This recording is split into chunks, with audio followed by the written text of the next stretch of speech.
এটা এমন একটা যুগ না, এমন একটা সময় যেখানে সবাই নিজেকে বড় বানাতে চায়, যেখানে সবাই নিজেকে উপরে রাখতে চায়, যেখানে সবাই নিজের শখ নিজেই পূরণ করতে চায়। কিন্তু তুমি কি জানো যে নিজেকে বড় করার জন্যে, নিজেকে উপরে রাখার জন্যে, নিজেকে সফল বানানোর জন্যে সর্বপ্রথম স্টেপ কি হওয়া প্রয়োজন? তুমি নিজেকে সেই স্থানে কল্পনা করো যে স্থানে তুমি নিজেকে দেখতে চাও। একবার ভাবো নিজের অবসর সময়গুলোতে ভাবো যে তুমি কোথায় পৌঁছাতে চাও এবং পৌঁছে গিয়ে সেখানে কি কি করবে, মানুষের তোমার প্রতি রিয়াকশন কেমন হবে, তোমার জীবন জীবিকা কেমন হবে। তুমি যেমন চিন্তা করবে তেমন হয়ে যাবে। এটা আমার কথা নয়, পৃথিবীর সবথেকে মহান মহান ব্যক্তিগুলো এমনটাই বলে গিয়েছেন।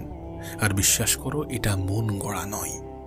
যে স্থানে নিজেকে দেখতে চাও সেই স্থানে নিজেকে কল্পনা করাটা প্রয়োজন। একবার কল্পনা করে দেখো, তুমি যেগুলো চেয়েছিলে সেটা যা কিছু হতে পারে।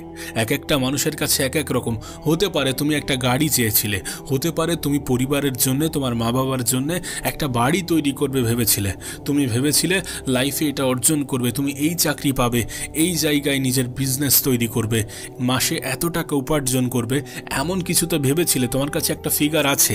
তুমি কিন্তু নিজেকে একটা চিন্তা ভাবনার মধ্যে রাখো।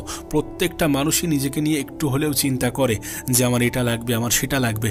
সেগুলো তুমি অর্জন করার পরে তোমার অনুভূতি কেমন হবে সেটা কি অনুভব করো। নিজেকে ভিজুয়ালাইজ করো নিজের সব থেকে বেস্ট পজিশনে। নিজেকে ভিজুয়ালাইজ করো যেখানে তুমি পৌঁছাতে চাও। দেখো যে তুমি সেখানে পৌঁছে কি কি করছো। তুমি সেখানে পৌঁছে তোমার প্রতি মানুষের ধারণা কেমন হয়ে গিয়েছে। বিশ্বাস করো, সবাই জীবনে বড় হতে চায়, কিন্তু নিজেকে সেই জায়গায় কল্পনা করতে ভয় পায় যে জায়গায় সে পৌঁছাতে চায়।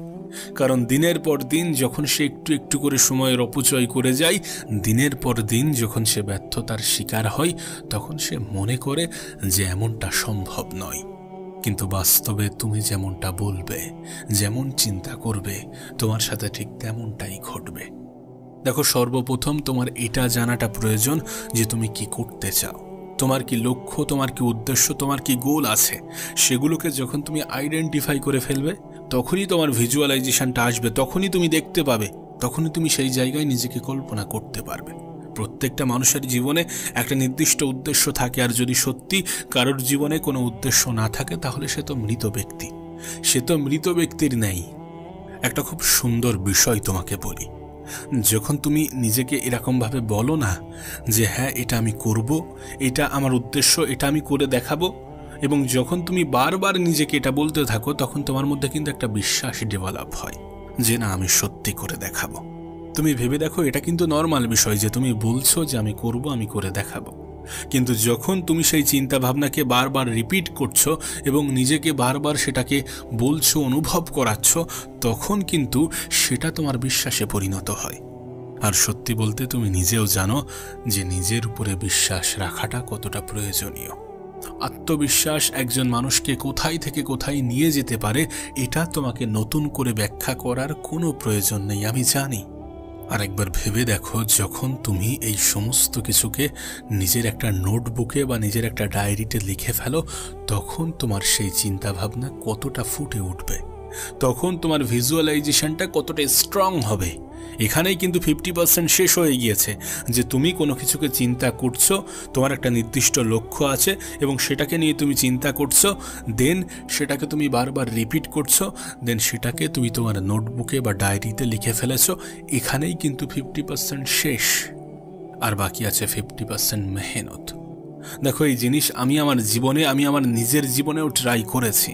আমি জানি না তুমি লাইফের কোন পর্যায়ে আছো, আমি জানি না তুমি জীবনে কি অর্জন করতে চাও, আমি জানি না তুমি লাইফে নিজেকে নিয়ে কতটা সিরিয়াস, কিন্তু একটা কথা বলতে পারি, যদি তুমি সত্যি কোনো কিছু অর্জন করার জন্য নিজের একটা মাইন্ডসেট তৈরি করতে পারো, দেন সেটার উপরে বিশ্বাস রাখো, দেন সেটাকে লিখতে থাকো, দেন তার উপরে 100% মেহনত করো, তারপর দেখবে এগুলো থেকে একটা ফলাফল আসছে, আর যেটা তোমাকে সব থেকে বেশি শান্তি দেবে। বিশ্বাস করো, তুমি তোমার জীবনে যাই করতে চাও না কেন, তুমি স্টুডেন্ট হতে পারো, কোনো এক্সামে ক্র্যাক করতে চাও, এমনটাও হতে পারে যে তুমি তোমার বিজনেসে সফল হতে চাও, তুমি কোনো চাকরি পেতে চাও, সেটাকে বারবার লেখো, সেটাকে বারবার নিজেকে মনে করিয়ে দাও যে না আমি পারবো, এতদিনের মধ্যে এটা সম্ভব, এত কিছু বাধা আসার পরেও এটা সম্ভব, কারণ আমি মনে করি এটা পারবো, এটা খুব সহজ। যখন তুমি সহজ ভাববে তখন সেটা সহজ লাগবে। যখন তুমি চিন্তা করবে, ভিজুয়ালাইজ করবে, তখন তুমি সেই জায়গায় নিজেকে অনুভব করবে, আর যখন তুমি সেই জায়গায় নিজেকে অনুভব করবে তখন এগুলো তোমার কাছে সহজ মনে হবে। তারপর মেহনত করার আগ্রহটাও বাড়বে। যেটা করতে চাও, যেটা হতে চাও, সেটা লেখাটাও প্রয়োজন। যখন তুমি লিখবে এবং সেটাকে বারবার দেখবে, তোমার মনের মধ্যে বিশ্বাস জন্মাতে বাধ্য, আর বিশ্বাস কিন্তু তোমার জীবনে তোমার সফলতার জন্য সব থেকে বেশি প্রয়োজনীয়। একজন মানুষ যতই মেহনত করুক, যদি সেটা বিশ্বাস না করে যে আমি পারবো, আমি করে দেখাবো, তখন কিন্তু তার সেই বিষয়ে কামিয়াব হওয়ার প্রবণতা সব থেকে কম থাকে। কিন্তু যখন কোনো মানুষ বিশ্বাস রাখে, মেহনত করে, ব্যর্থতাকে ভয় পাওয়ার পরিবর্তে সফলতাকে নিজের জীবনে গুরুত্ব দিতে শুরু করে, তখন কিন্তু তার সফল হওয়ার প্রবণতা অনেক বেশি বৃদ্ধি পায়। দেখো, আমি জানি না তুমি এটা বিশ্বাস করবে কি না করবে, কিন্তু একবার নিজের জীবনে ট্রাই তো করে দেখো। একবার ট্রাই করে দেখো, যদি তুমি রেজাল্ট না পাও তারপরে আমাকে বলো। যেটা হতে চাও সেটা কল্পনা করো, যেটা হতে চাও সেটা বারবার নিজেকে শোনাও, সেই জায়গায় নিজেকে বারবার বসাও, নিজে থেকে খাতা কলম নিয়ে বসো, নিজের ডায়েরি, নিজের নোটবুক বা কোথাও চিপকে দাও। বিশ্বাস করো, আমি নিজে ব্যক্তিগতভাবে এটাকে ভীষণভাবে বিশ্বাস করি। আমার সামনে একটা ইমেজ তৈরি হয়, একটা চিত্র তৈরি হয় যে আমি এটা হব, আমি এটা করব, এবং আমার লাইফে একটু একটু করে সেই জায়গাটাই আমি যাচ্ছি। এবং সত্যি কথা বলছি, আমি প্রতিনিয়ত সেটার জন্য ট্রাই করে চলেছি, মেহনত করে চলেছি, কারণ আলটিমেট মেহনত তোমাকে করতেই হবে। হ্যাঁ, স্মার্টলি কাজ করতে হবে, কিন্তু কাজ তোমাকে করতেই হবে। যখন পৃথিবীর সবথেকে সফল ব্যক্তি দিনে 16 ঘন্টা মেহনত করে, সপ্তাহে 100 ঘন্টা মেহনত করে, তখন তোমার কি মনে হয় না যে মেহনতের প্রয়োজনীয়তা কতটা? তখন কি তুমি বোঝো না যে মেহনতের কোনো বিকল্প হয় না? অবভিয়াসলি মেহনতের কোনো বিকল্প হয় না।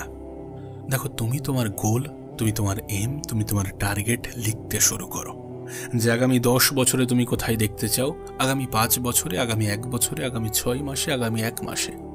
যখন তুমি এগুলো লিখবে না, তখন সেগুলো তোমার সামনে আরো বেশি স্পষ্ট হয়ে উঠবে যে কিভাবে কি করা যেতে পারে আর কতটা কি করা যেতে পারে।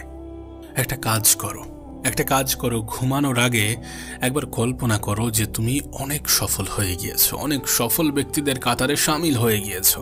তখন সেই ফিলিংসটা কেমন, সেই অনুভূতি কেমন? দেখো, সফলতা এক একজনের কাছে এক এক রকম, কারণ লক্ষ্য এক একজনের কাছে এক এক রকম, টার্গেট এক একজনের কাছে এক এক রকম। সেই জায়গায় তুমি নিজেকে কল্পনা করো, মানুষ তোমাকে কেমন চোখে দেখছে, তুমি কেমনটা অনুভব করছো, তোমার লাইফে কতটা পরিবর্তন এসেছে, এগুলো একবার অনুভব করো। রাতের অন্ধকারে লাইটস অফ করে একবার ভাবো, জাস্ট একবার কল্পনা করো, এবং প্রত্যেকটা রাতে এগুলোকে ভিজুয়ালাইজ করো যে তুমি সফল হয়ে গিয়েছো। সফল হওয়ার জন্য যে মেহনতটা করছো, সেটা করার পরে তুমি সফল হয়ে গিয়েছো। দেন তোমার অবস্থান কোথায়, তোমার পরিবারের মুখে হাসি কতটা, তোমার মা বাবা তোমাকে কেমনভাবে দেখছে, সমাজ তোমাকে কতটা শ্রদ্ধা করছে, তুমি ভিতর থেকে কেমনটা ফিল করছো, এবং সত্যি কথা বলতে গেলে তোমার দ্বারা মানুষের জীবনে কতটা পরিবর্তন আসতে পারে, বা তোমার কাজের দ্বারা আর 10টা মানুষ কতটা উপকৃত হচ্ছে। এইগুলো যখন তুমি দেখবে না, তখন তুমি দেখবে যে তোমার লাইফে একটা স্যাটিসফ্যাকশন কাজ করছে, এবং সেটা তোমাকে বারবার বলছে যে কাজ করতে হবে, মেহনত করতে হবে, নিজের উপরে বিশ্বাসটা বজায় রাখতে হবে, আলটিমেট নিজেকে পরিবর্তন করতেই হবে। এমন যদি ঘটে, তাহলে তো নিজেকে পরিবর্তন করতেই হবে। ভিজুয়ালাইজ করাটা অনেক বেশি গুরুত্বপূর্ণ। তুমি জানো, আমরা যেমনটা ভাবি না তেমনই আমাদের স্বপ্ন আসে। আমাদের বেশিরভাগ স্বপ্ন কিন্তু তেমনই আসে, আমরা যেটা নিয়ে বেশি চিন্তা করি সেটা নিয়েই কিন্তু আমাদের স্বপ্ন আসে। এমনকি যখন তুমি তোমার ভিজুয়ালাইজেশনকে স্ট্রং করতে শুরু করবে এবং স্ট্রং হতে থাকবে, তখন কিন্তু তোমার স্বপ্নও তেমন আসতে শুরু করবে। এবং যখন তোমার স্বপ্নও তেমন আসতে শুরু করবে, তখন তোমার মাথায় শুধুমাত্র এইসব জিনিসগুলোই খেলবে। তুমি সকালে উঠবে, যে সকালে উঠে তুমি মোবাইল দেখতে বা সোশ্যাল মিডিয়াতে টাইম অপচয় করতে বা কাজের দিকে ফোকাস না করে তুমি অপ্রয়োজনীয় জিনিস নিয়ে ব্যস্ত হয়ে যেতে, মানে ভালোভাবে নিজের শারীরিক খেয়াল না রেখে তুমি আনহেলদি জিনিসের দিকে ছুটে বেড়াতে, সেগুলো কিন্তু আস্তে আস্তে কমতে থাকবে। তোমার লাইফে একটা বিশাল পরিবর্তন আসতে শুরু করবে। তাই বলছি যে ভিজুয়ালাইজ করো যে তুমি কোথায় নিজেকে নিয়ে যেতে চাও, কোথায় পৌঁছাতে চাও। আমরা যদি সফল হতে চাই তাহলে সফল ব্যক্তির মতো চিন্তা করতে হবে। জানি আজ আমরা ছোট পর্যায়ে আছি, তুমি অনেক ছোট পর্যায়ে আছো, আমি অনেক ছোট পর্যায়ে আছি, কিন্তু আগামী 5 বছরে এমনটা থাকবে না, বা আগামী 2 বছর, আগামী 3 বছরে এমনটা থাকবে না। পরিবর্তন তো আসবে, পরিবর্তন তো হয়েছে, গত 2-3 বছরে অনেক পরিবর্তন হয়েছে, কিন্তু এর থেকেও অনেক অনেক বেশি পরিবর্তন আনতে হবে। আর এই পরিবর্তনগুলো আনতে গেলে পরিবর্তন হওয়ার পরের পরিস্থিতিটাকে কল্পনা করতে হবে, ভিজুয়ালাইজ করতে হবে সফল হওয়ার পরে আমার জীবনে কি কি ঘটতে পারে। আর বিশ্বাস রাখতে হবে লাইফে আপস ডাউন আসবে, ভালো খারাপ আসবে। এই ভালো বা খারাপ সময়গুলোতে আমাদেরকে নিজেদের উপরে বিশ্বাস রাখতে হবে, কারণ আমরা যেমনটা বিশ্বাস করি, যেমনটা ভাবতে থাকি, তেমনটাই কিন্তু আমাদের জীবনে ঘটতে থাকে। সো বিলিভ ইন ইয়োরসেলফ, নিজের উপরে বিশ্বাস রাখো, বিশ্বাস রাখো যে আমি পারবো, আমি করে দেখাবো, আমার দ্বারা সম্ভব।